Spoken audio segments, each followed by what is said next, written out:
ఇటీవల కాలంలో రాష్ట్రంలో కొత్త పార్టీల ఆవిర్భావంతో రాజకీయంగా ఉత్సాహంగా ఉన్నటువంటి యువకులు ప్రజా జీవితంలో మమేకమవుదాం అనుకుని ఆలోచించేటువంటి వ్యక్తులు ఆయా పార్టీల్లో చేరి ప్రజాసేవకు ముందుకు వస్తున్నారు.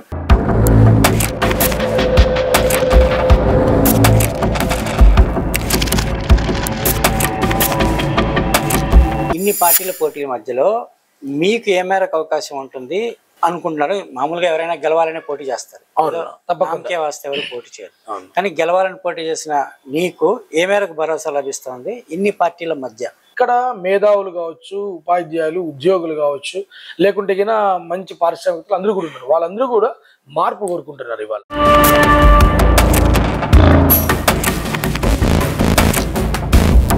అంటే ఒక లైసెన్స్డ్ మామూలుగా ఓటుకు నోటు అమ్ముకుంటారు జనరల్గా. అంటే ఓటుకు అడిగేటప్పుడు 500, 2000, 5000 పరిస్థితిని బట్టి, తీవ్రతను బట్టి, పోటీని బట్టి ఇస్తున్నారు. కానీ ఇక్కడ ఏం జరుగుతుందంటే లైసెన్స్డ్గా ఇచ్చేస్తున్నారు. అంటే ముందస్తుగానే టైలర్లకింత, వీళ్ళకి మహిళలకింత, ఆటో వాళ్ళకింత లైసెన్స్డ్గా ఇస్తున్నారేమో అనిపిస్తుంది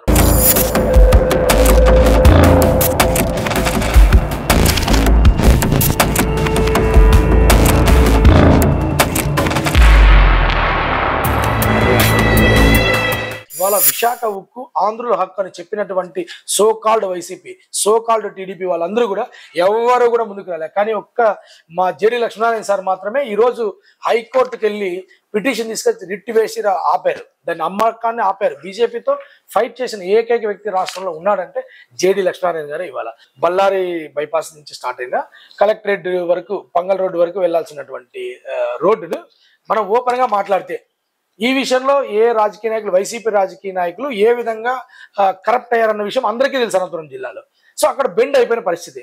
సో ఇక్కడ మేము వస్తే అలాంటి పరిస్థితి ఉండదు ఎక్కడే కానీ.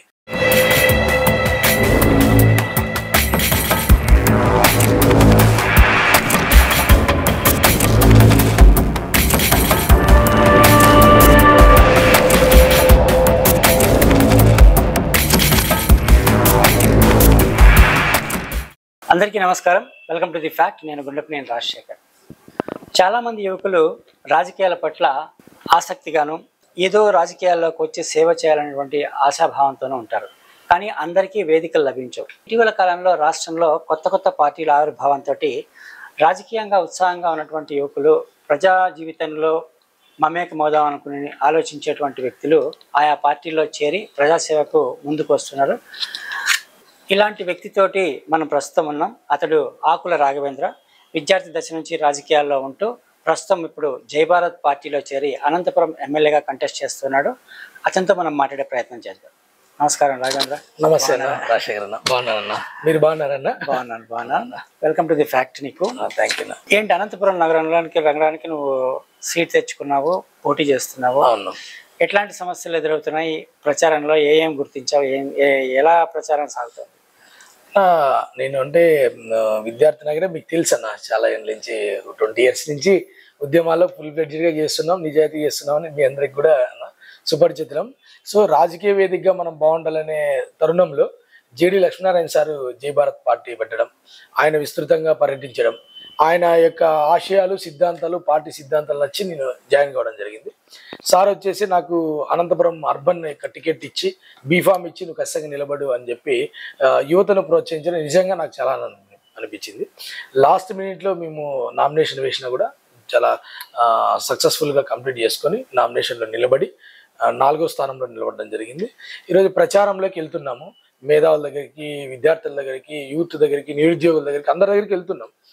అందరూ కూడా చాలా బాగా రిసీవ్ చేసుకుంటున్నారు. అంటే గతంలో టీడీపీ పాలన ఒకవైపు, ఇప్పుడు ఈ 5 ఏళ్లలో వైసీపీ పాలనలో కూడా విభిన్న రకాలైనటువంటి పరిస్థితులు ఏర్పడ్డాయి. అంటే గతంలో రాజశేఖర రెడ్డి తరుణంలో పరిణామాలు వేరు, తర్వాత సమైక్యాంధ్ర ఉద్యమం పరిణామాలు వేరు, దాని తర్వాత జరిగినటువంటి చంద్రబాబు నాయుడు పాలన బాగుంది అనుకున్నప్పుడు లాస్ట్లో కొద్దిగా జన్మభూమి కమిటీలు ఇంకోటి ఇతరత్ర వల్ల కొంచెం దూరం అయిపోయి అధికారమైన తర్వాత రాజశేఖర రెడ్డి కొడుకుగా ఉన్నటువంటి జగన్మోహన్ రెడ్డి గారిని ఒకసారి అవకాశం ఇద్దామని ప్రజలైతే చూసిన పరిస్థితి. కానీ ఆయన పరిస్థితి నుంచి విసిగెత్తి వేశారన్నటువంటి పరిస్థితి వాళ్ళకి అనిపిస్తుంది. అంటే ప్రజాపాలనలో సంక్షేమ పథకాలు చేస్తున్నప్పటికీ కూడా అభివృద్ధికి ఎక్కడా కూడా నోచుకోలేదు వైసీపీ గవర్నమెంట్, జగన్మోహన్ రెడ్డి.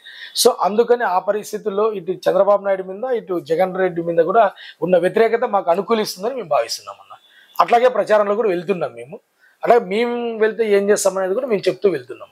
అంటే ప్రచారంలో ఎటువంటి సమస్యలు జనం చెప్తున్నారు మీ దగ్గర అంటున్నారు? అలా ముఖ్యంగా మేము గమనించిందంటే ఈ ప్రచారం ఈ వెళ్ళినటువంటి ఈ సందర్భంలో చాలా మందికి ఏంటంటే మేజర్గా తాగునీటి సమస్య ఇబ్బంది ఎదురైంది ఇది ఎండాకాలంలో.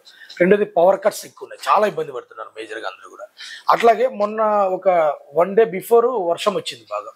వర్షం వస్తే ఎండాకాలంలో వర్షం వచ్చినా కూడా ఈవెన్ 1 గంట 2 గంటలు పడినటువంటి అనంతపురం అంతా కూడా ఎక్కడెక్కడ డ్రైనేజీలు నిండిపోయి చాలా రోడ్లన్నీ అతలాకుతలం అయిపోయిన పరిస్థితి, చాలా స్తంభించిన పరిస్థితి కనిపిస్తుంది. అంటే రోడ్లు వ్యవస్థలు కూడా రోడ్లు ఎక్కడ కూడా సరిగా లేవనేది అక్కడే చెప్తోంది. ఆ వర్షం వచ్చిన సందర్భంగా అక్కడ చెప్తుంది, మనం చెప్పడం కాదు. ప్రజలు చాలా ఇబ్బంది పడ్డారు.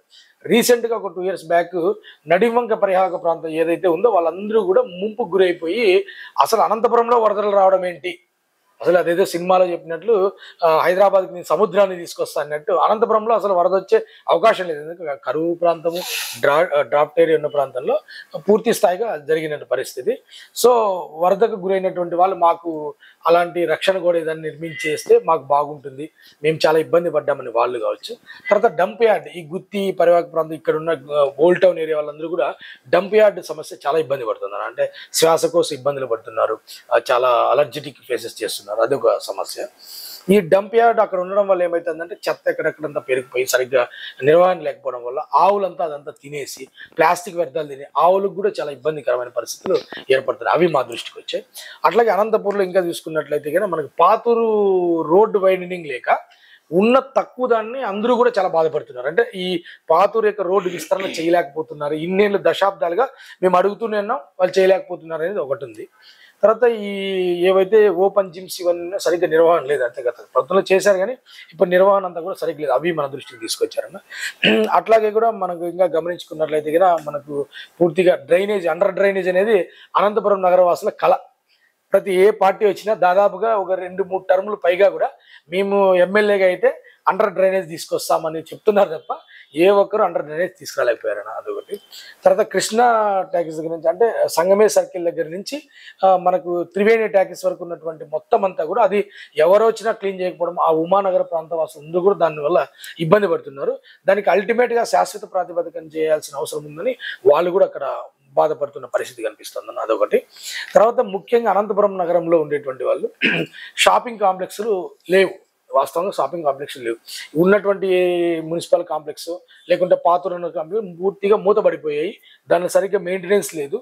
ఉన్న షాపింగ్ కాంప్లెక్స్ చిన్నా చితక ఉన్నటువంటి యువత కావచ్చు, నిరుద్యోగులు కావచ్చు, లేకుంటే ఒక రకమైనటువంటి వ్యాపారం చేసుకోవాలంటే వాళ్ళకు ఈ రెంట్లు కట్టుకోలేక ఇబ్బంది పడుతున్నారు. అట్లాంటి పాతూరులో మార్కెట్ అధునీకరించేసి అక్కడ షాపింగ్ కాంప్లెక్స్ కట్టచ్చు. అట్లాగే పాతూరులో మున్సిపల్ కాంప్లెక్స్లు ఉన్నాయి, తర్వాత సప్తగిరి సర్కిల్లో ఉన్నాయి మున్సిపల్ కాంప్లెక్స్లు, టవర్ క్లాక్ దగ్గర ఉన్నాయి. ఇవి కూడా అధునీకరించి అంటే దాన్ని డెమాలిష్ చేసి పెద్దగా తీసుకురావాల్సిన అవసరం ఉంది. అది కూడా మనం వస్తే గిన చేసే ప్రయత్నం చేద్దాము. అది అన్ని మన దృష్టికి వచ్చినటువంటి సమస్యలు. అట్లాగే రైతు బజార్ నిరుపయోగం ఉంది, అనంతపురం న్యూటౌన్ మార్కెట్ నిరుపయోగంగా ఉంది.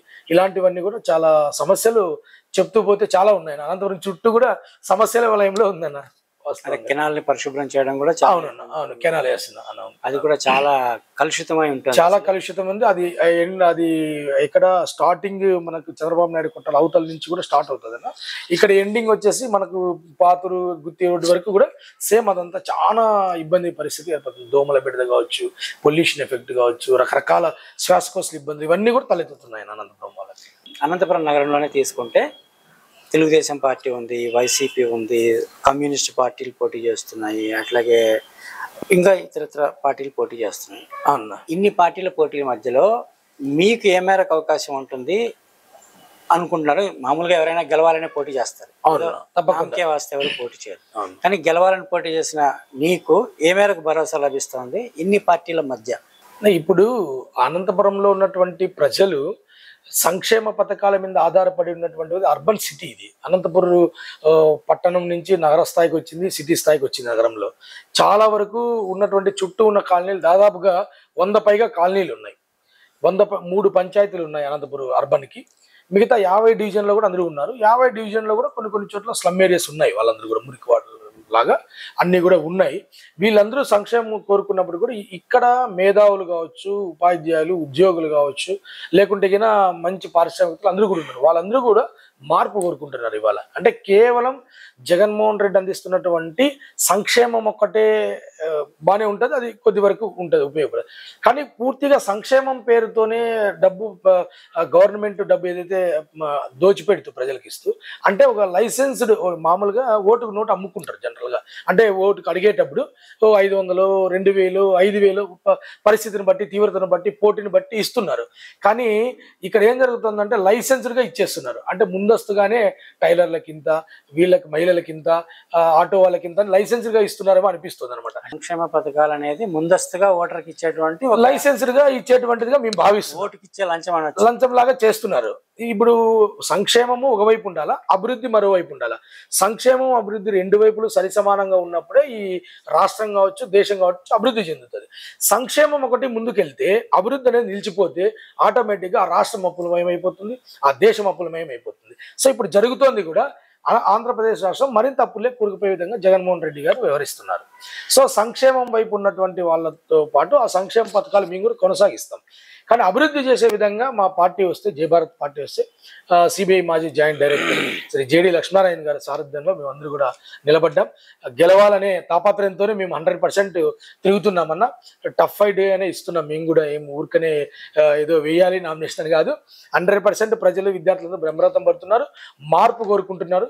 గతంలో లోక్సత్తా జయప్రకాష్ నారాయణ గారికి ఏ విధంగా మార్పు కోరుకుంటున్నారు, జేడి లక్ష్మీనారాయణ కూడా అదే విధంగా మార్పు కోరుకుంటున్నారు. నోటాకు వేసేటువంటి వాళ్ళు, అంటే ఎవరు వద్దు మాకు అనేటువంటి వాళ్ళు కూడా ఉన్నటువంటి సంఖ్య చాలా పెరిగిపోతుంది. అంటే ట్యాక్స్ పేయర్స్ కావచ్చు, ఉద్యోగస్తులు కావచ్చు, వీళ్ళందరూ కూడా మమ్మల్ని బ్రహ్మరథం పడుతున్నారు. ఇప్పుడు సంక్షేమ పథకాలు అన్నీ కూడా ముందస్తుగా ఓటు కోసం ఇచ్చే నోటు అనేటువంటి కామెంట్ చేసినప్పుడు, ఇప్పుడు వైసీపీ, టీడీపీ ఇచ్చినటువంటి మేనిఫెస్టోల మీద నీ ఒపీనియన్ ఏంటి? చాలా రకాలైనటువంటి హామీలు ఇచ్చారు వాళ్ళు. ఇట్లాంటి సంక్షేమ పథకాలే ఇరు పార్టీలు పోటీపడి ఇచ్చారు. దాని మీద నీకు ఆ సంక్షేమ ఆ మేనిఫెస్టోని చూసావా? దాని మీద నీ ఒపీనియన్ ఏంటి? నేనేమంటున్నానంటే, చూశాను, రెండు పార్టీలు సంక్షేమ పథకాలకు ఇచ్చారు. నేనేమంటున్నా, సంక్షేమ పథకాలకు జై భారత్ పార్టీ వ్యతిరేకం కాదు, మేము వ్యతిరేకం కాదు. ఎందుకంటే సంక్షేమ పథకాలు అందించాలి. కానీ కేవలం సంక్షేమ పథకాలతోటే ప్రభుత్వం నడుపుతాం, సంక్షేమ పథకాలతోటేనే మేము ముందుకెళ్తాం, సంక్షేమ పథకాలను అడ్డు పెట్టుకొని అధికారంలోకి వస్తాం, సంక్షేమం పేరుతో. అంటే ఇప్పుడు ఆకలిగా ఉన్న వానికి అన్నం పెడితే వానికి కడుపు నిండుతుంది. ఇప్పుడు డబ్బు లేనటువంటి వాళ్ళకు, లేకుంటే ఉన్నటువంటి వాళ్ళందరికీ, ఇప్పుడు ఆటో డ్రైవర్కి ఉంది, వాడికి 15,000 రూపాయలు, ఆటో డ్రైవర్స్కి 15,000 రూపాయలు ఇస్తున్నారు, లేదా టైలర్స్కి ఇస్తున్నారు. ఇచ్చేటువంటిది వేరే విధంగా ఏదో సబ్సిడీ రూపంగానో, లేకుంటే నిరుద్యోగులకు సబ్సిడీ రూపంగానో, పరిశ్రమలు, చిన్న తరహా మధ్య తరహా పరిశ్రమలు పెట్టడంలోనో ఈ విధంగా సబ్సిడీలు కానీ ఉపాధికి సంబంధించి ఏదైనా ఇవ్వగలిగితే, అంటే వాళ్ళకి ఏదో భిక్షం వేసినట్టుగా ప్రభుత్వ సొమ్మును ఏకోకుండా వాళ్ళకి శాశ్వతంగా వాళ్ళు ఏదైనా ఒక కంపెనీ పెట్టుకోవాలన్నా, స్టార్టప్ కంపెనీలు పెట్టుకోవాలన్నా, లేదా చిన్నపాటి పరిశ్రమలు పెట్టుకోవాలన్నా, మహిళలు కుటీర పరిశ్రమలు పెట్టుకోవాలన్నా వాళ్ళకు 1,00,000 రూపాయలు అయితే 50,000 సబ్సిడీ, 5 లక్షలు అయితే 2.5 లక్షల రూపాయలు సబ్సిడీ ఇస్తే వాళ్ళు జీవితాంతం దాన్ని 10-15 ఏళ్ళకి కానీ అది వాళ్ళు టర్న్ ఓవర్ చేసుకుంటూ వాళ్ళ జీవితం వాళ్ళ కాళ్ళ మీద వాళ్ళు స్వశక్తితో నిలబడతారన్న. అట్లా కాకుండా ప్రతిసారి డబ్బులు ఇస్తుంటే, కేవలం డబ్బులు ఇచ్చుకుంటూ ఉంటే వాళ్ళు డబ్బుల కోసం ఎదురు చూస్తారు. మరో శ్రీలంకలో మరో విర్జిలాగా తయారయ్యే పరిస్థితి ఏర్పడుతుందని మా యొక్క ఆలోచన. కానీ కొద్ది వరకు కొంతమంది సంక్షేమ పథకాలు అవసరమే ఉంటుంది, ఏ కాదంటలేదు, అలాంటి వాళ్ళకి అందించాలి కూడా. అంటే ఇచ్చే సంక్షేమం ఉపాధి వృద్ధికి పనికి రావాలంటే అవును. అవునన్న, తప్పకుండా అన్న. ఇప్పుడు అనంతపురం నగరానికి సంబంధించి తీసుకుంటే ఒక ప్రణాళిక అంటూ ఉంటుంది. నువ్వు వచ్చిన తర్వాత, నేను ఎమ్మెల్యేగా పోటీ చేయాలని అనుకున్న తర్వాత ఒక ప్రణాళిక ఉంటుంది. ఆ ప్రణాళిక ఏంటి? మేము జై భారత్ పార్టీ తరఫున ఆకుల రాఘవేంద్ర అనే నేను ఎమ్మెల్యే అభ్యర్థిగా ఇక్కడ అర్బన్కి నిలబడుతున్నాను. మమ్మల్ని అఖండ మెజారిటీతో గెలిపించి ఈ యొక్క అర్బన్లో ఉన్నటువంటి విద్యార్థులు, యువత, మహిళలు, ఉద్యోగస్తులు అందరూ మాకు ఓటేసి మమ్మల్ని గెలిపించాలని మనం మనస్ఫూర్తిగా కోరుకుంటున్నాం. మేము ప్రజల దగ్గరికి ఏమని మా అజెండాతో వెళ్తున్నామని మీరు అడిగారు కదా. అంటే మేము అనంతపురంకు రింగ్ రోడ్డు లేదు, ఔటర్ రింగ్ రోడ్ లేదు. ఔటర్ రింగ్ రోడ్ నిర్మాణానికి మేము కృషి చేస్తాం. అట్లాగే ముందు నుంచి అనంతపురం వాళ్ళకు ఒక కళ, అనంతపురంకు యాక్సెస్గా బెంగళూరు దగ్గరలో ఉన్నప్పటికీ కూడా ఎయిర్పోర్ట్ ఉండాలన్నట్టు ఆ ఎయిర్పోర్ట్ నిర్మాణానికి మేము కృషి చేస్తున్నాం.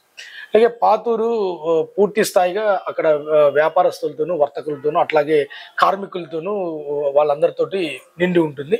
అక్కడ చాలా ఇబ్బందిగా అనంతపురంలో ఉన్నటువంటి వాళ్ళందరూ కూడా అక్కడ కొనడానికి వెళ్ళినప్పుడు రావడానికి కానీ యాక్సెసింగ్ లేదు. సో ఆ రోడ్డు వైండనింగ్ చేసేటువంటిది ప్రధాన అజెండా. దాన్ని మేము వచ్చినటువంటి 1 year లోనే క్లియర్ చేస్తున్నాం దాన్ని. ఒకటి. రెండోది అక్కడ ఉన్నటువంటి ఎవరైతే హమాలీలు ఉంటారో, కార్మికులు ఉంటారో, రైతులు వస్తుంటారు అక్కడ వ్యాపారం చేయడానికి.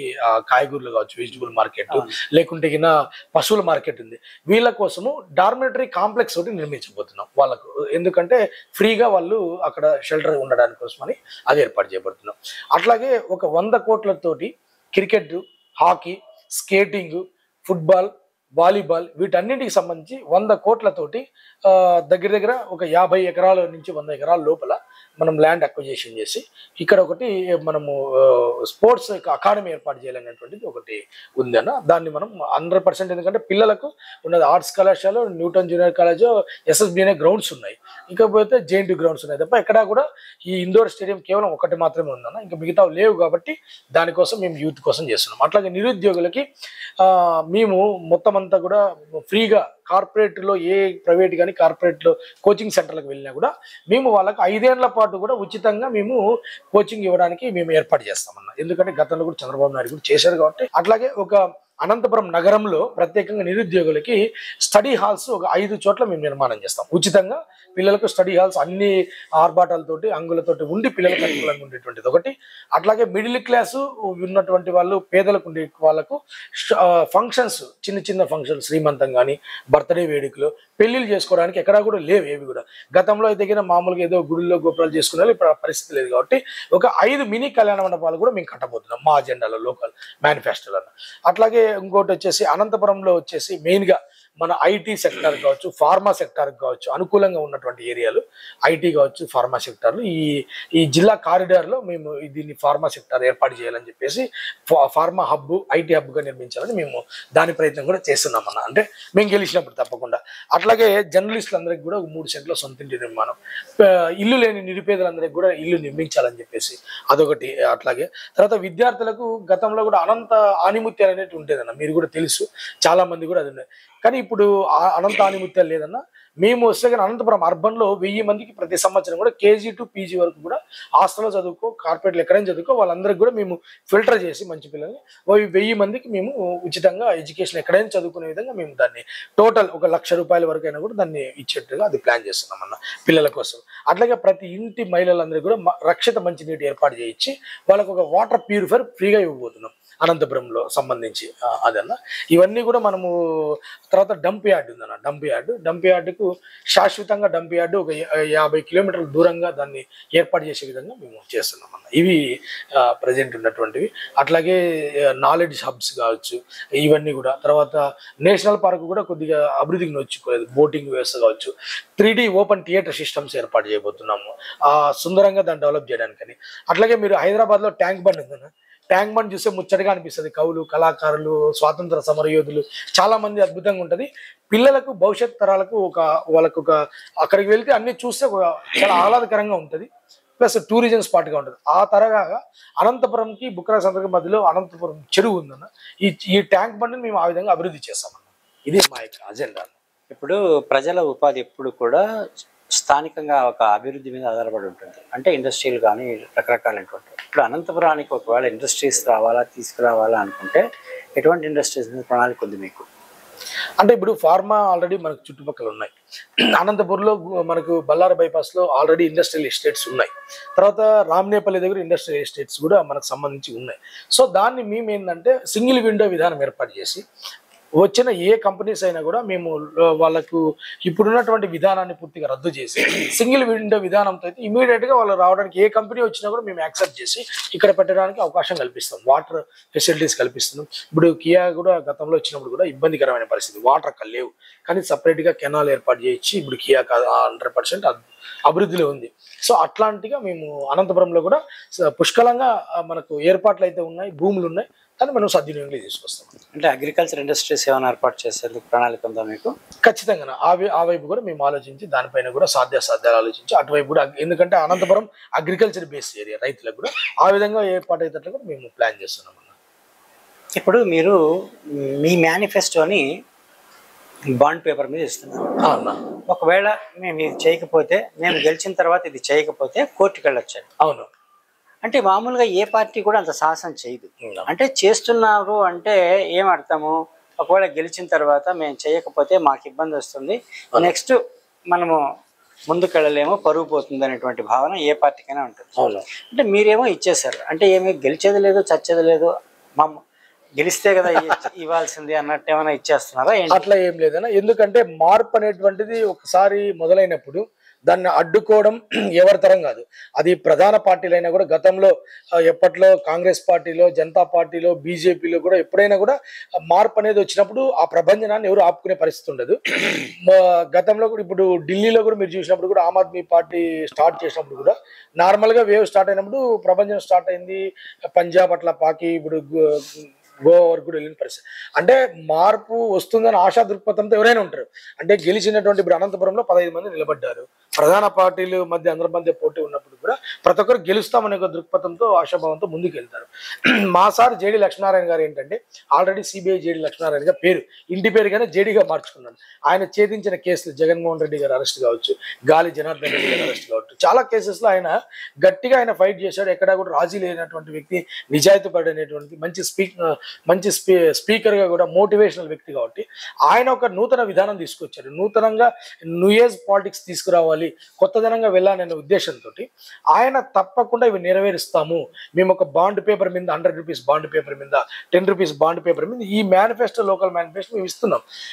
కొత్తగా అంటే ప్రధాన పార్టీలకు సమస్య ఎక్కడైతుందంటే వాళ్ళు నెరవేరుస్తామో లేదని ఉంటుంది. ఎందుకు నెరవేరుస్తామంటే వాళ్ళకు సపోజ్ అనంతపురంలోనే ఉందన్న, అనంతపురంలో ఉన్నటువంటి ఏదైతే బళ్ళారి బైపాస్ నుంచి స్టార్ట్ అయినా కలెక్టరేట్ వరకు, పంగల్ రోడ్డు వరకు వెళ్లాల్సినటువంటి రోడ్డును మనం ఓపెన్గా మాట్లాడితే ఈ విషయంలో ఏ రాజకీయ నాయకులు, వైసీపీ రాజకీయ నాయకులు ఏ విధంగా కరప్ట్ అయ్యారన్న విషయం అందరికీ తెలుసు అనంతపురం జిల్లాలో. సో అక్కడ బెండ్ అయిపోయిన పరిస్థితి. సో ఇక్కడ మేము వస్తే అలాంటి పరిస్థితి ఉండదు ఎక్కడే కానీ. మేమేం చెప్తాం అది చేస్తాం. ఇప్పుడు అది ఎంత వంకరటింగ్ కరుగుందో మీకు తెలుసు. ఎక్కడే కానీ నేషనల్ హైవేస్, ఇప్పుడు నేషనల్ అథారిటీ వాళ్ళు రోడ్డు వేశారు. సో ఈ రోడ్డు వేసినటువంటి ఎంత వంకరటింగ్ కరుగుందంటే దాని అర్థం ఏంటి? అవినీతి భయమైందని అర్థం. అంటే ప్రధాన పార్టీలు, వైసీపీ పార్టీ 100%. సో చేయలేరు కాబట్టి మాట తప్తమైన భయంతో వాళ్ళు బాండ్ పేపర్ ఇవ్వట్లేదు. మేమన్నీ చేస్తాం అన్నటువంటి దీంట్లో ఎక్కడే కానీ ఇప్పుడు మీరు గమనిస్తగిన అనంతపురంలో మీరు నగరానికి దూరంగా డంప్ యార్డు, అదేం పెద్ద విషయంగా చేస్తాం.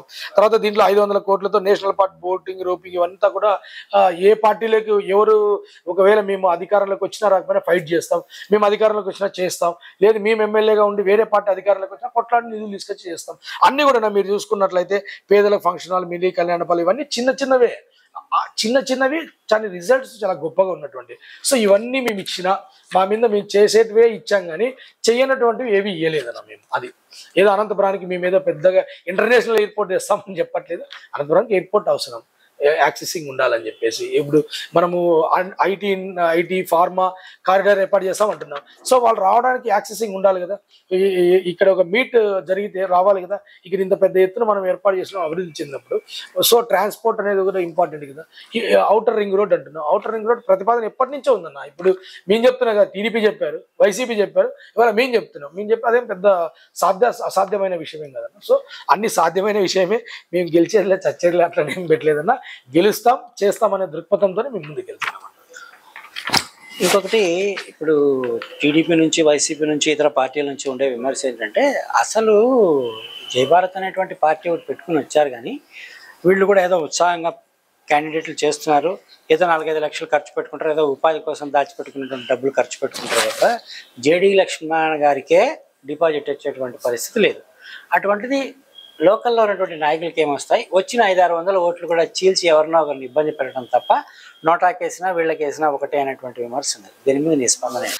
ఈ విషయంలో సందర్భం అసందర్భం నాకు తెలియదు కానీ చాలా పార్టీలు, ఈవెన్ రాజశేఖర రెడ్డి గారు పెట్టినా కూడా రెడ్డి కాంగ్రెస్ కూడా చేతగా కలిపేసిన పరిస్థితి, షర్మిలమ్మ పెట్టినా కలిపేసిన పరిస్థితి, ఇంకా సోన్స్ XYZ కూడా జరిగినాయి. అంటే నేను ఏమంటున్నా అంటే ఇక్కడ ఎక్కడా కూడా ఒక ఓట్లు చీలుస్తారంటే ఖచ్చితంగా ఒక నాయకుడు నిలబడితే ఖచ్చితంగా ఓట్లు చీలుతాయి, ఖచ్చితంగా 100%. ఎవరెవరు ఎగ్జిస్టెన్స్ వాళ్ళకు ఉంటుంది, ఏ పార్టీ ఆ విధానం ఉంటుంది. బీజేపీ కూడా 2 సీట్లతో స్టార్ట్ అయింది, ముందుకెళ్ళింది. ఎవరైనా కూడా ప్రతి ఒక్కరూ కూడా ఇది మేము గెలుస్తాము అని చెప్పడానికి ఈ ప్రజా బ్యాలెట్లో లేదు, మేము ఓడిపోతున్నాము అని చెప్పి వెనకడిగేసి ఓన్లీ ప్రధాన పార్టీలో నిలబడతానే పరిస్థితి కూడా ఎక్కడ ఉండదు. ప్రజాస్వామ్యంలో ప్రజలు ఎన్నుకుంటున్నారు కాబట్టి ప్రజలకు అవగాహన తీసుకురావడానికి వచ్చే వరకు మేము ఇప్పుడేదో వెంటనే గెలిచేస్తున్నాం, అద్భుతాలు సృష్టిస్తున్నాం అని మేము చెప్పట్లే. మార్పు కోసం ముందడుగు వేశాం.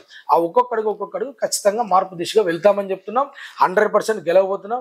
మా సార్ కూడా వైజాగ్ నార్త్లో నిలబడ్డారు. 100% డిపాజిట్లు కాదన్నా ఖచ్చితంగా గెలవబోతున్నాడు.